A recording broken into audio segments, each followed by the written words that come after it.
ಸರ್ಕಾರದಲ್ಲ ವಿಶೇಷವಾದ ಸ್ಥಾನಮಾನ ಸತೀಶ್ ಅವ್ರಿಗಿತ್ತು. ಆದರೆ ಯಾಕೋ ಈ ಒಂದು ತಿಂಗಳಲ್ಲ ಏನೋ ಡೆವಲಪ್ಮೆಂಟ್ ಆಗಿ ಸತೀಶ್ ಮತ್ತು ಸಿದ್ದರಾಮಯ್ಯ ಮಧ್ಯೆ ಏನೋ ಒಂದು ಸ್ವಲ್ಪ ಭಿನ್ನಾಭಿಪ್ರಾಯ ಬಂದದ ನಾನು ಪ್ರಶ್ನೆ ಅವ್ರಿಗೆ ಹೇಳ್ತಾ ಇದ್ದಾವೆ.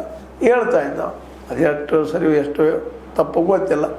ಅವೇನೋ 37 ಜನ ಶಾಸಕರು ತೊಗೊಂಡಿದ್ದರು ಮಾಡಿದ್ರು, ಸರಿ ಇರ್ಬೋದು, ಸುಳ್ಳು ಇರ್ಬೋದು, ಕಣ್ಣು ಇರ್ಬೋದು, ಅವ್ರು ಬಿಟ್ಟಿದ್ದ ವಿಷಯ. ಬಟ್ ಅದು ಕೇಸು ಆಗ್ಲಿಕ್ಕೆ ಹೊರಟಿದ್ದಾರೆ ಎನ್ಕ್ವೈರಿ ಮಾಡಿಸೋರಾಗ ಅಂತೇಳಿ. ಆಯ್ತು, ಏನೋ ಆಗಲಿ.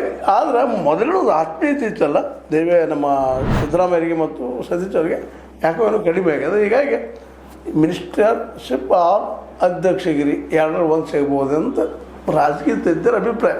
ಏನಾಗ್ತದೆ ಗೊತ್ತಿಲ್ಲ. ಮತ್ತು ಸಂತೋಷ್ ಲಾಡ್ ಅಂತೂ ಇವರು ರಾಮಲಿಂಗಾರೆಡ್ಡಿ ಅವರು, ಶಿವರಾಜ್ ತಂಗಡಿಗೆ ಅವರು, ದಿನೇಶ್ ಗುಂಡೂರಾವ್ ಅವರು, MC ಸುಧಾಕರ್ ಅವ್ರ ಹೆಸರುಗಳೇ ಬರ್ತಾಯಿದೆ. ಅದೇಗೆಲ್ಲ ಬೈರತ್ ಸುರೇಶ ಇವೆಲ್ಲ ಬರ್ತಾಯಿದ್ದಾರೆ.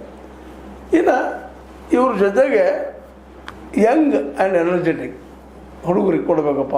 60 ಕೆಳಗಿದ್ದಂಥವ್ರಿಗೆ 60 ಕೆಳಗಿದ್ದವರು ಯಂಗನಾಗಲಿ. ಏಕೆಂದರೆ ಸಿದ್ದರಾಮಯ್ಯ ಅವರಿದ್ದಾರೆ, ಅವರು ಸಿದ್ದರಾಮಯ್ಯ ಪ್ಲೀಸ್ ಮಾಡಿಸೋಲಾಗಿರ್ಬೋದು ಅಥವಾ ಬೇಡ ಅವ್ರು ಹೇಳಿರ್ಬೋದು.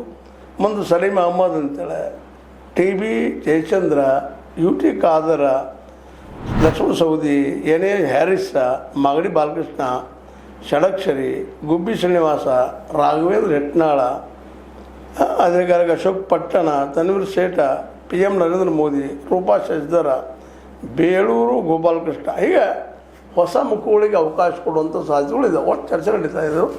ಅದೇನೋ ನಡೀಲಿ. ಈಗ ಮಾತ್ರ ಈಗೇನು ನೇಮಿಸ್ತಾರೆ ಅದು ಹೈಕಮಾಂಡಿಂದ ನೇಮಕ ಆದಂಥದ್ದು. ಆದರೆ ಇಬ್ಬರನ್ನೂ ವಿಶ್ವಾಸ ತೊಗೊಂಡು ಮಾಡ್ಕೊಳೋವಂಥದ್ದು ಇದು ಒಳ್ಳೆಯ ಹೆಜ್ಜೆ. ಯಾಕಂದ್ರೆ ಪಕ್ಷ ಒಗ್ಗಟ್ಟಿತ್ತಂದ್ರೆ ಸಹಜವಾಗಿ ಎದುರಾಳಿ ಪಕ್ಷಗಳನ್ನ ಎದುರಿಸಲಿಕ್ಕೆ ಸಾಧ್ಯದ ಅನ್ನುವಂಥ ಒಂದು ಸಾಮಾನ್ಯ ನಿಯಮ. ಆ ದೃಷ್ಟಿ ಇಟ್ಕೊಂಡು ಇದು ಮಾಡ್ತಾಯಿದ್ದಾರೆ. ಇದರಲ್ಲೇ ಸತೀಶ್ ಅವರು ನಮ್ಮ ವಿಶ್ವಾಸ ತೊಗೊಳ್ಳೋಂಥ ಪ್ರಯತ್ನ ಮಾಡ್ತಾಯಿದ್ದಾರೆ.